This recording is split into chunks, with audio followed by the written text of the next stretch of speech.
Today, I would love to introduce you to Bella. This is my new puppy, and she is a Yorkshire Terrier, and I'm hoping that today she will bring you some puppy love and just a little more joy in your life.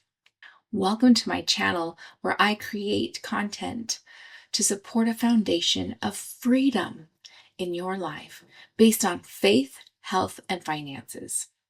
Each video will focus on at least one of these cornerstones to help you live a true life of freedom. I'm Meleny Ortega, and I have a master's in education, and I've been teaching for over 20 years.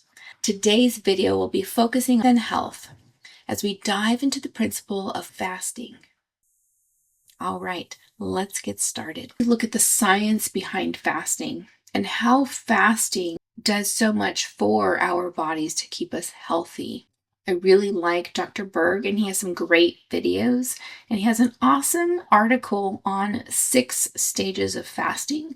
I will put that link in the description below, so check that out if you have a chance to read through that. It really gives a lot more of the science behind fasting. This is just kind of an overview. I am not a doctor, but I have done fasting in the past, and I've also done quite a bit of research on the topic. When we have abstained from food and drink for 12 hours, our body starts increasingly making human growth hormone, or HGH. This is very beneficial to our bodies.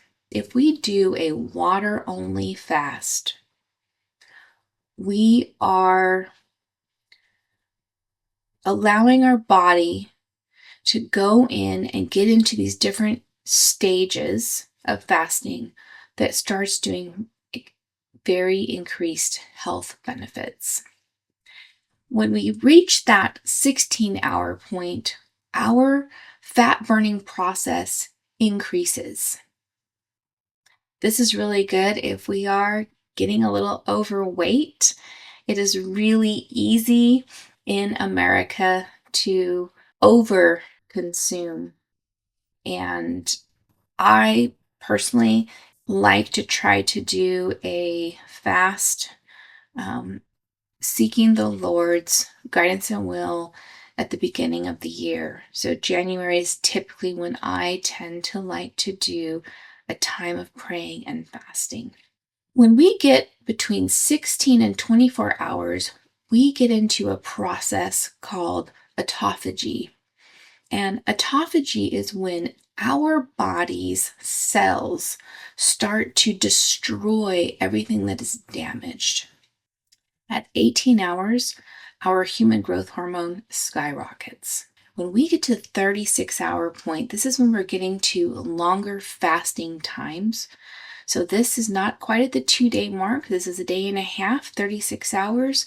Our autophagy is going to increase by 300%. So now the body is really going through and removing all of the damaged cells. At 48 hours, 2 full days without consuming anything but water, we are seeing that our immune system resets. We are going to start reducing inflammation, and we are going to increase our BDNF by 250%. Between the 60 and 72-hour mark, we are in the final stages of autophagy is going to max out. We are kind of at that final point at that 3-day mark. We have some warnings here because not everyone should fast.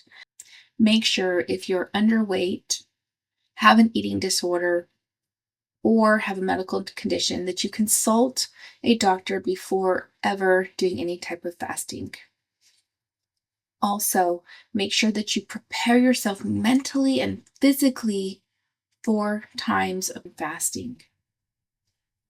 As we come off longer fasts, it's really important that we start with broth or soup and then slowly introduce food back in over time.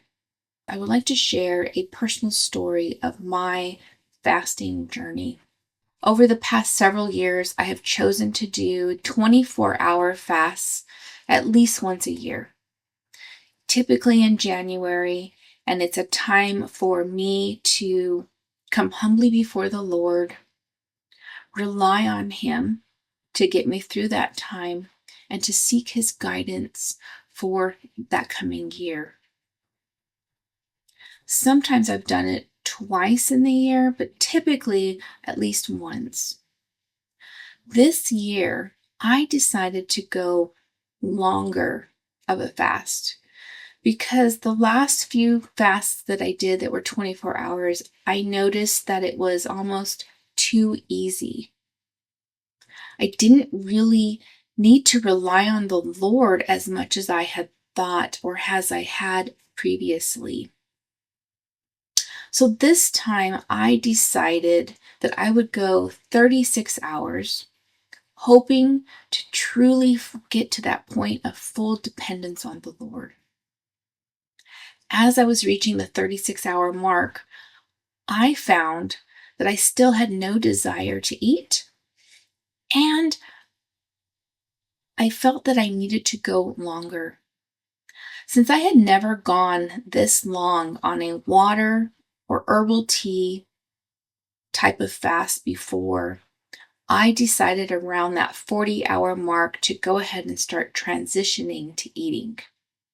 So what I did was I consumed a small cup of broth with a little bit of duck fat added to it. During the whole time that I was fasting, I noticed that I was extremely clear-minded, and I was focused on studying the Bible and what truly matters in life. The Lord helped me through those small times of hunger. I noticed that it wasn't very long. It was a short period of time. I would pray through it, and then it would disappear, and I was fine. I took time to rest when I needed. I made sure that the time that I chose was a time that I didn't have a lot of commitments. I also noticed that I had a renewed sense of purpose from this fast. So here, let's tie it all together and find the application of fasting in our lives. I can tell you after this last fast that I am so eager to meet the Lord again in this special way. When we pray to the Lord, we have this time of connection.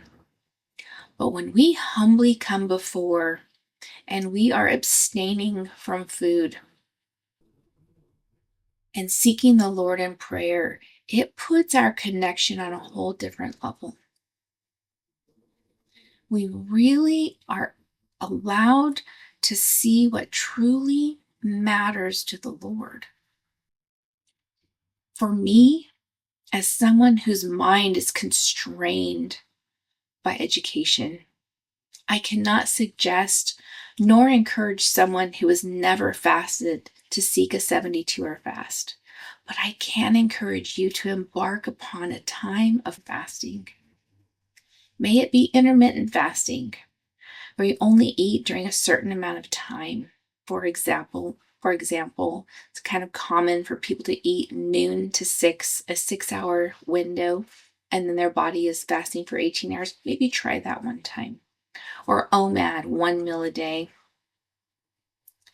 Overall, with fasting, you want to start slow and add time as your body becomes more accustomed to fasting. And as I mentioned, not everyone should fast. Remember those 3 things: certain medical conditions, underweight, or eating disorders. Make sure you consult a doctor first. Thank you so much for watching this video. I hope you have a glorious day, and I pray that you will embrace a life of prayer and fasting at times of need in your life. Tell Bella goodbye, and we'll see you next time.